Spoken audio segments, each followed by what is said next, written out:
जिले की सबसे बड़ी अधिकारी डीएम आफिया एक सुबह साधारण कपड़े पहनकर बिना किसी सरकारी चमक दमक के सब्जी खरीदने बाजार पहुंच गईं। उनके चेहरे पर सादगी थी और चलने में आत्मविश्वास, लेकिन किसी ने भी ये सोच भी नहीं रखा था कि ये महिला इसी जिले की डीएम है। आफिया सीधे एक ठेले के पास रुक गईं। वहां एक लगभग 30 साल की सब्जी बेचने वाली महिला सब्जियां बेच रही थी। आफिया मुस्कुराते हुए उसे सब्जियों के दाम पूछ रही थी। तभी अचानक एक छोटा लड़का दौड़ता हुआ आया और उस महिला से गले लगाते हुए बोला, माँ मुझे स्कूल छोड़ दो, देर हो रही है वरना टीचर डांटेंगे। बोला, बाबू थोड़ा इंतजार कर, मैं इन्हें सब्जी दे देता हूँ, फिर तुझे छोड़कर आता हूँ। लड़का जिद करके बोला, नहीं माँ अभी चलते हैं, प्लीज बहुत देर हो गई है। ये देखकर डीएम माफिया का दिल पिघल गया। उन्होंने हंसते हुए कहा, आप बच्चे को स्कूल छोड़ आइए, मैं आपका दुकान संभालता हूँ। सब्जी वाली थोड़ा हिचकिचाया, लेकिन अफिया की भरोसे वाली बातों से हिम्मत हुई। उसने कहा, ठीक है बहन, मैं जल्दी वापस आ जाता हूँ। फिर वह अपने बेटे को लेकर स्कूल की तरफ चल पड़ी। इस बीच अफिया ठेले पर खड़ी आसपास का माहौल देख रही थी। तभी एक मोटरसाइकिल ठेले के पास आकर रुक गई। उसमें इंस्पेक्टर माणिक बैठे थे। उन्होंने थोड़ा चिढ़ाते हुए कहा, तुम कब से यहाँ सब्जी बेचने लगे? यहाँ तो एक औरत रहती थी, वो कहाँ गई? अफिया कुछ कहने ही वाली थी कि वही सब्जी वाला वापस आ गई। इंस्पेक्टर को देखकर उसका चेहरा डर से भर गया। झुककर बोला, इंस्पेक्टर साहब क्या चाहिए आपको? जो चाहिए ले लीजिए। इंस्पेक्टर ने बेतुकी तरीके से हुक्म दिया, आधा किलो टमाटर दे दो, 1 किलो भिंडी और आधा किलो पटल भी दे दो। औरत कुछ बोले बिना जल्दी से सब्जी तोल दी। इंस्पेक्टर 1 पैसा भी दिए बिना मोटरसाइकिल पर चढ़कर चल दिया। ये सब देख अफिया स्तब्ध रह गई। चले गए। कुछ देर चुपचाप बैठा रहा। फिर उसने सब्जी वाले से पूछा, बहन उसने पैसे क्यों नहीं दिए? तुमने कुछ क्यों नहीं कहा? महिला की आंखों में बेबसी साफ दिख रही थी। धीरे धीरे बोली, बहन मैं क्या कहूं, वो इंस्पेक्टर रोज ऐसे सब्जी लेकर चला जाता है। अगर कुछ कहती हूं तो गुस्सा होकर कहता है, मुझसे पैसे मांगोगी क्या? अभी तेरा ठेले को उठा के ले जाऊंगा। मुझे डर लगता है, अगर ठेला चला गया तो घर कैसे चलेगा? मेरे बच्चे क्या खाएंगे? इसलिए चुपचाप पैसे दे देती हूँ। यह सुनकर आफिया का रंग उड़ गया। वो अंदर से कांप उठी। उसे यकीन नहीं हो रहा था कि माँ जो कानून की रखवाली करती है खुद ही कानून से ऊपर है। मजाक उड़ाया जा रहा था। गंभीर आवाज में उन्होंने कहा, बहन अब से ऐसा नहीं होगा। मैं अब तुम्हारे साथ हूं। न्याय दिलाना मेरा फर्ज है। तुम एक काम करो, मेरा नंबर ले लो। कल जब तुम ठेला लगाओगी तब मैं वहां रहूंगा। तुम्हारे बजाय तुम घर आराम करो। बाकी मैं देख लूंगा कि वो इंस्ट्रक्टर पैसे देता है या नहीं, और अगर नहीं देता तो मैं उसे कानून की ताकत दिखाऊंगा। महिला की आंखों में आंसू थे, लेकिन पहली बार उसके अंदर सुकून और उम्मीद की किरण भी चमकी। अगले सुबह अफिया एक गांव की महिला बनकर गई। न कोई मेकअप, न कोई पहचान। सामान्य साड़ी पहनी थी और सिर पर ओढ़नी रखी थी। ठेले के पास आकर खड़े हो गए। ठेले पर बहुत सारी सब्जियां सजी हुई थीं। सब कुछ तैयार था। कुछ ही देर में इंस्पेक्टर माणिक अपनी मोटरसाइकिल लेकर वहां पहुंच गए। उन्होंने मोटरसाइकिल ठेले के पास रोककर तीखे नजरों से कहा, क्या मामला है? आज फिर तुम यहां? तुम उसका कौन हो? कल भी तुम यहां थे, आज भी तुम? आफिया जो अभी भी गांव की एक आम महिला की तरह खड़ी थी, धीरे से बोली, मैं उसकी बहन हूं, इसलिए आज मैं उसके जगह ठेला संभाल रही हूं। इंस्पेक्टर ने घृणित हंसी देते हुए कहा, तो फिर तुम तो बहन से भी ज्यादा खूबसूरत हो। आज बहुत सुंदर लग रही हो। फिर अपनी आंखों से उसे सिर से पांव तक निहारने लगा और बोला, चलो छोड़ो, ये सब मुझे 1 किलो टमाटर दो और साथ में थोड़ा धनिये की मिर्च भी दे दो। अफिया बिना कोई प्रतिक्रिया दिए सब्जी तोलने लगी और चुपचाप हाथ में दे दी। इंस्पेक्टर सब्जी लेकर वापस जाने लगा और मोटरसाइकिल स्टार्ट की। तभी अफिया सख्त आवाज में बोली, रुको, तुमने अभी तक सब्जी का पैसा नहीं दिया, पैसा दो। ऐसे नहीं चलेगा। इंस्पेक्टर नाराज होकर बोले, किस पैसे की बात कर रहे हो? मैं तो रोज फ्री लेता हूँ। तुम्हारी बहन से पूछो, वो कुछ नहीं कहती, और तुम मेरे सामने ज्यादा बात मत करो। फिर वह जाने लगे। तभी अफिया तेजी से बोली, आप मेरे बहन से जैसे सब्जी लिए हैं वैसे निक ने मुझसे नहीं ली। हमें भी सब्जी के पैसे देने पड़ते हैं। हमें भी खर्चा करके सब्जी लानी पड़ती है, और अगर एक दिन भी सब्जी नहीं बिकी तो हमारे घर में चूल्हा नहीं जलेगा। आपके जैसे लोग मुफ्त में सब्जी लेकर हमारे पेट पर लात मारते हैं। यह सुनते ही इंस्पेक्टर का चेहरा गर्व से लाल हो गया।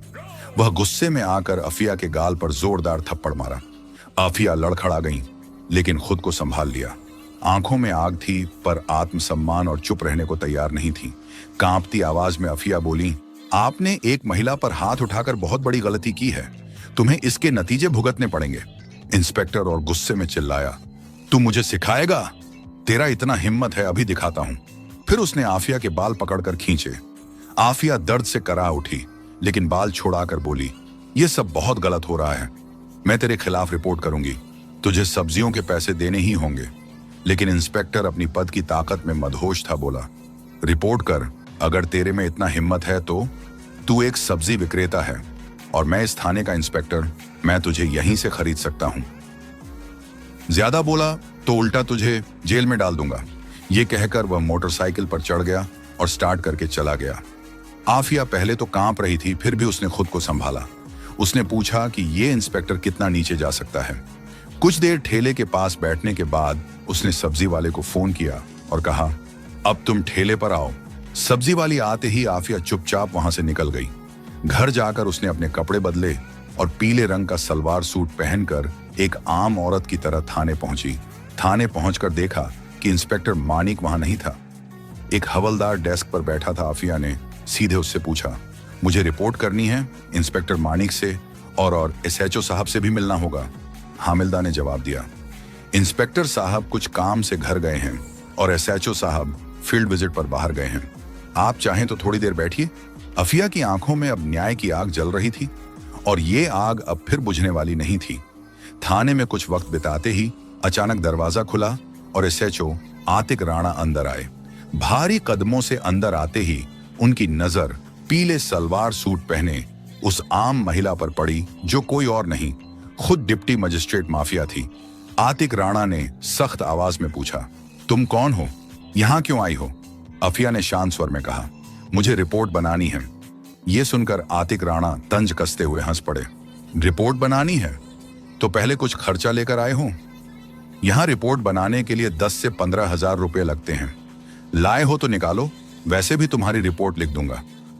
यह सुनकर आफिया का चेहरा गंभीर हो गया और गंभीर आवाज में बोली, किस पैसे की बात कर रहे हैं? रिपोर्ट बनाने के लिए कोई फीस नहीं लगती। आप रिश्वत क्यों मांग रहे हैं? आतिक राणा हंसते हुए बोले, किसने कहा तुम्हारी रिपोर्ट मुफ्त बनेगी? यहां जो भी आता है अपनी मर्जी से पैसे देता है और नहीं दिया तो उसकी रिपोर्ट नहीं बनती। अब तुम्हारी मर्जी। आफिया ने गहरी सांस ली, बोली, ठीक है, ये लो 10 रुपए, अब रिपोर्ट लिखो। पैसे लेकर आतिक राणा ने पूछा, किसके खिलाफ रिपोर्ट है? आफिया गंभीर होकर बोली, इंस्पेक्टर मानिक के खिलाफ। उन्होंने एक सब्जी बेचने वाली औरत के साथ बदतमीजी की है। रोज वो उसकी ठेली से बिना पैसे सब्जियां ले जाते हैं और जब मैंने विरोध किया तो उन्होंने मुझ पर हाथ उठाया। मैं इसके खिलाफ सख्त कानूनी कार्रवाई चाहती हूं। आतिक राणा का चेहरा मुरझा गया। उनके चेहरे पर डर साफ दिख रहा था। घबराते हुए बोले, वो तो हमारे थाना के सीनियर इंस्पेक्टर हैं और वैसे भी अगर कोई फ्री में चीज देता है तो उसमें क्या बुरा है? हम पुलिस थोड़ा ऐसे ही हैं। आफिया अब सब कुछ समझ चुकी थी कि यह सिस्टम अंदर से ही सड़ा हुआ है। ये लोग सिर्फ यूनिफॉर्म नहीं पहनते, गरीबों की बेबसी का व्यापार करते हैं। वह कुछ बोले बिना चुपचाप थाने से बाहर निकल गई, लेकिन उसकी आंखों में अब आग जल रही थी। अगले दिन सुबह डीए माफिया यूनिफॉर्म पहनकर गाड़ी लेकर सीधे उसी थाने पहुंचा। उसके साथ था उसका सरकारी गार्ड। थाने के गेट पर यूनिफॉर्म में उसे देखकर पूरा स्टाफ दंग रह गया। अंदर इंस्पेक्टर मणिक और एसओ आतिक राणा दोनों मौजूद थे। उनके चेहरे पर डर साफ दिखा जब उन्होंने उस लड़की को देखा जिसे उन्होंने अपमानित किया था। लेकिन आज वह कोई आम महिला नहीं है, वह जिले की डीएम थी। घबराकर दोनों ने एक साथ कहा, आप कौन हैं और ये यूनिफॉर्म क्यों पहनी है? अफिया की आंखों में अब एक अधिकारी की गरिमा झलक रही थी। गंभीर आवाज में कहा, यूनिफॉर्म नहीं दिख रही? मैं इस जिले की डीएम अफिया हूं और अब मुझे सब पता चल गया है कि इस थाना में गरीबों को कैसे डराया जाता है, उनसे पैसे कैसे वसूले जाते हैं और कानून के नाम पर अत्याचार कैसे किया जाता है। दोनों के पैर जमीन से कट गए। घबराकर उनकी आवाज कांपने लगी। मैडम, आप क्या कह रही हैं? अगर आप सच में डीएम हैं तो फिर आईडी दिखाइए। आफिया बिना कुछ कहे अपनी बैग से सरकारी पहचान पत्र निकालकर आतिक राणा के सामने रख दिया। आईडी देखकर आतिक राणा का हाथ कांपने लगा। उसका चेहरा सफेद पड़ गया। तुरंत हाथ जोड़कर झुकते हुए बोला, माफ करना मैडम, मुझे पता नहीं था कि आप डीएम हैं। मेरी बड़ी गलती हो गई। पीछे खड़े इंस्पेक्टर मानिक भी उस समय डर गए थे। वे भी हाथ जोड़कर बोले, मैडम जी माफ कीजिए, जो हुआ भूल जाइए, फिर कभी नहीं होगा। दोनों ऑफिसर शर्मिंदगी से सिर झुकाए खड्डी डीढ़े थे। लेकिन डीएम माफिया की ठोड़ी अब किसी नरमी, कोई बात नहीं, कड़क आवाज में बोले, आज से तुम दोनों को सस्पेंड करती हूं और जो काम यूनिफॉर्म पहन के जो कुछ किया है उसका हिसाब अब कानून करेगा। इस जिले में अब गरीबों का अपमान नहीं होगा और यूनिफॉर्म के पीछे छुप के लूटपाट भी नहीं चलेगी। फिर पीछे खड़े स्टाफ को आदेश दिया, इन दोनों को तुरंत सस्पेंड किया जाए और इनके खिलाफ विभागीय जांच शुरू हो। पूरा थाना अब सन्नाटा था। दो माफिया ने फिर से साबित कर दिया कि यूनिफॉर्म सिर्फ ताकत नहीं, जिम्मेदारी का प्रतीक है। अफिया ने सख्त आवाज में दोनों ऑफिसर्स की ओर देखते हुए कहा, तुम दोनों माफी के काबिल नहीं हो। आज जो किया वो एक ऑफिसर के लायक नहीं था।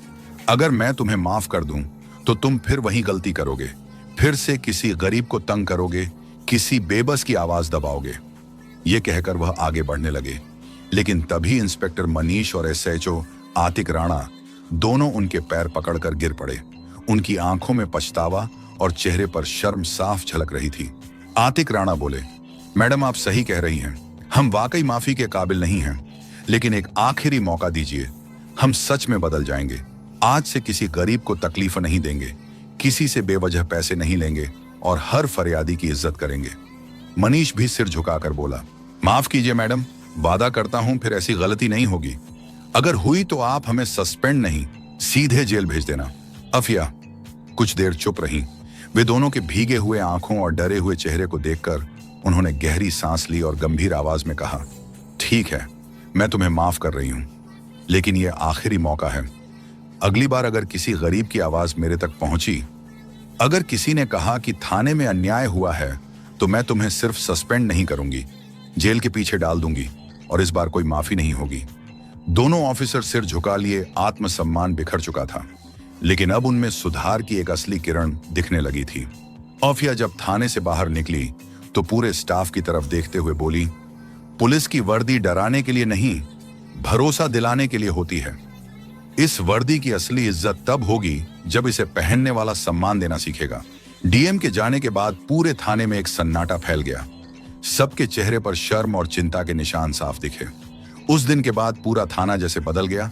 अब कोई रिश्वत नहीं लेता था, किसी गरीब की आवाज दबाई नहीं जाती थी, हर शिकायतकर्ता की बात सुनी जाती थी।